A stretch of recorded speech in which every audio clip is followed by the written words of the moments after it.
ముప్పుగా పరిణమించింది. గుండెపాలిట విలన్లలో ముందుగా పొగాకు వ్యసనాలను ప్రథమ శత్రువులుగా చెప్పుకోవాలి.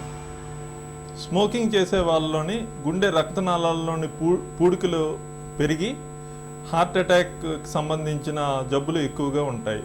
అలాగే స్మోకింగ్ చేసే వాళ్ళలోని బ్లడ్ ప్రెషర్ పెరిగి దాని తాలూకా దుష్ప్రభావాలు గుండె మీద చూపుతాయి. స్మోకింగ్ చేసే వాళ్ళలోని గుండె రక్తనాళాల వాటంతటికి అవే సన్నబడి దాన్ని కొర్నరీ స్పాజం అంటాం. దీని ద్వారా కూడా గుండెపోట్లు వచ్చే అవకాశాలు ఎక్కువగా ఉంటాయి. స్మోకింగ్ ఇన్ని దుష్ప్రభావాలు చూపుతుంది కాబట్టి స్మోకింగ్ పూర్తిగా ఆపివేయడమే మంచిది. స్మోకింగ్ ఆపే పద్ధతుల్లోని ప్రధానంగా పేషెంట్ కౌన్సిలింగ్ అనేది చాలా వరకు ఉపయోగపడుతుంది. పేషెంట్ని మోటివేట్ చేసి అతనంతటికి అతను ఆపేటట్టే ఈ స్మోకింగ్ సెసేషన్ ప్రోగ్రామ్స్ అన్నీ ఏర్పడతాయి. స్మోకింగ్ ఆపడానికి కొన్ని మందులు కూడా ఇప్పుడు మార్కెట్లోనే అవైలబుల్గా ఉన్నాయి. ఈ చాంపెక్స్ టాబ్లెట్స్ అని ఇవి 3 వారాల వరకు ఆ స్మోకింగ్ సెసేషన్కి తోడ్పడతాయి. అంతేగాని అల్టిమేట్గా స్మోకింగ్ సెసేషన్ అనేది పేషెంట్ మోటివేషన్ మీదే ఆధారపడి ఉంటుంది. కొవ్వు ఇప్పుడు మన పాలిట పెను విపత్తుగా మారుతోంది. Fast foods, processed foods, readymades, bakery items ఇవన్నీ నేడు మన రోజువారీ ఆహారంలో ఒక భాగంగా మారిపోయాయి. ఒక తీరు తెన్ను లేని ఇలాంటి ఆహారపు అలవాట్ల మూలంగా మన బరువు అమాంతంగా పెరిగిపోతోంది. ఫలితంగా ఒంట్లో కొవ్వుతో పాటు రక్తనాళాల్లో కొలెస్ట్రాల్ నిల్వలు కూడా పెరిగిపోతున్నాయి. ఇలా పేరుకుంటున్న కొలెస్ట్రాల్ అంతిమంగా గుండెకు ముప్పుగా పరిణమిస్తోంది. గుండెను 10 కాలాల పాటు భద్రంగా ఉంచుకోవాలంటే చక్కటి ఆహారపు అలవాట్లను పాటించటం తప్పనిసరి. ఆహారపు అలవాట్లలోనే ప్రధానంగా ఉప్పు తగ్గించి తినడం, అలాగే ఫ్యాటీ ఫుడ్స్ తగ్గించడం మనకు చాలా ఉపయోగకరంగా ఉంటుంది.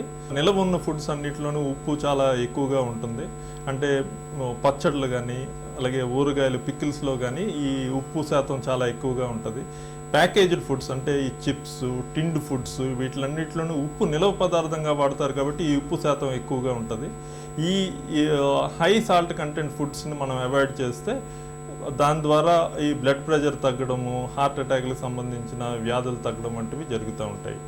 అలాగే ఫ్యాటీ ఫుడ్స్ ఉన్న ఫుడ్స్ అన్నిటినీ మనం తగ్గించవలసి వస్తుంది. అంటే ఈ యానిమల్ ఫ్యాట్స్లోని రెడ్ మీట్ ప్రధానంగా హై కొలెస్ట్రాల్ కంటెంట్ ఉంటుంది. రెడ్ మీట్ అంటే ఈ మటన్, బీఫ్ ఇటువంటి మీట్ యానిమల్ ఫుడ్స్ని మనం తక్కువ మోతాదులో తీసుకోవడం, అవాయిడ్ చేయడం చాలా వరకు మంచిది. ఎగ్ యోక్లోని కూడా అంటే ఎల్లో పార్ట్ ఆఫ్ ఎగ్లోని కూడా ఈ కొలెస్ట్రాల్ శాతం అనేది ఎక్కువగా ఉంటుంది. అది కూడా అవాయిడ్ చేయడం మంచిది. పర్టికులర్లీ కోకోనట్ ఆయిల్, పామ్ ఆయిల్లోని ఈ సాచురేటెడ్ ఫ్యాట్ కంటెంట్ బాగా ఎక్కువ ఉండడం వలన ఆ టైప్ ఆఫ్ ఆయిల్స్ని పూర్తిగా అవాయిడ్ చేయడమే మంచిది. రైస్ బ్రాన్ ఆయిల్, తర్వాత సన్ఫ్లవర్ ఆయిల్, కార్న్ ఆయిల్ ఇవన్నీ కొంత మంచి రకమైన ఆయిల్స్. ఇవైనా నెలకు 1/2 లీటర్కు మించకుండా వాడితే చాలా ఉపయోగకరంగా ఉంటుంది. నిత్యం వ్యాయామం చేయడం, కనీసం 45 నిమిషాల నుండి గంట వరకు వ్యాయామం చేస్తే బరువుని కంట్రోల్ చేసుకోవడం వల్ల గుండె మీద దుష్ప్రభావాలు తగ్గించుకోవడం అవకాశాలు ఉంటాయి. ఆధునిక జీవనంలో అనివార్యమవుతోన్న విషపూరిత మానసిక ఒత్తిళ్లు, అంతులేని ఆందోళనలు ఇవాళ గుండెకు పెనుముప్పుగా పరిణమిస్తున్నాయి. మనిషిని ఒకచోట నిలవనీయకుండా ఎవరో తరుముతున్నట్లుగా కంగారు పెట్టించే ఒత్తిళ్లు, ఆందోళనలు మనసులోనే కాదు మనిషిలోనూ కల్లోలాన్ని రేపుతాయి.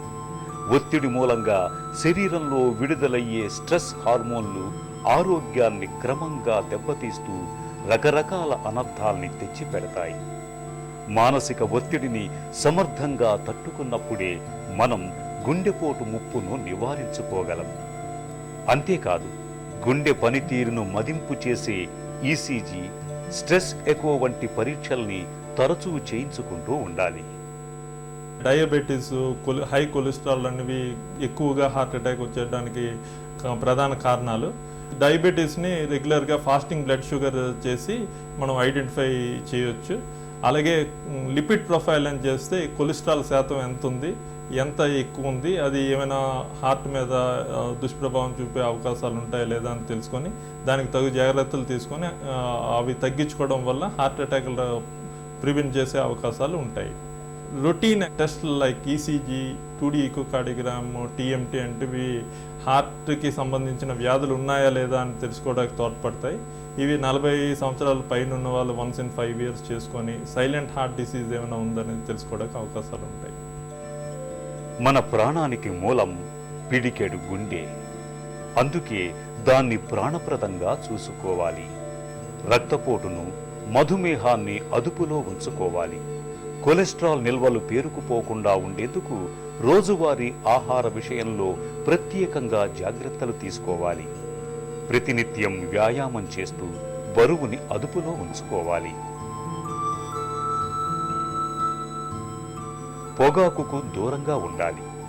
యోగా, ధ్యానం, ప్రాణాయామం వంటి పద్ధతుల సాయంతో ఒత్తిళ్లు, ఆందోళనలను తగ్గించుకోవాలి. అప్పుడే మన గుండె భద్రంగా ఉంటుంది.